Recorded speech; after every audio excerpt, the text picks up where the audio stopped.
არ ვიცი გინახავთ თუ არა აი ეს ქვები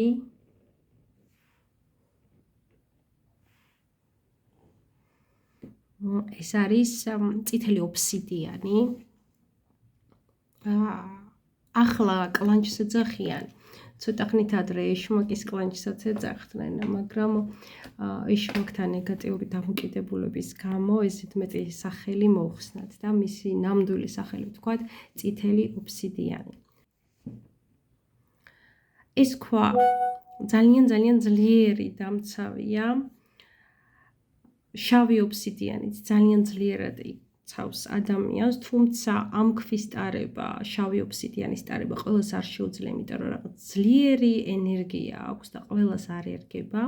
მისგან განსხვავებით, ეს უფრო რბილია, უფრო ასე ვთქვათ, შეთავსება ბევრად ადვილი არის მასთან, თუმცა არ გეგონოთ, რომ დაცვით არის ნაზი, რბილი, სუსტი, პირიქით. ეს არის ერთ-ერთი უძლიერესი დამცავი ქვა და იცავს ჯადოსგან, შურისგან, ჭორისგან, ენერგეტიკული დაფინძურებისაგან ადამიანებს.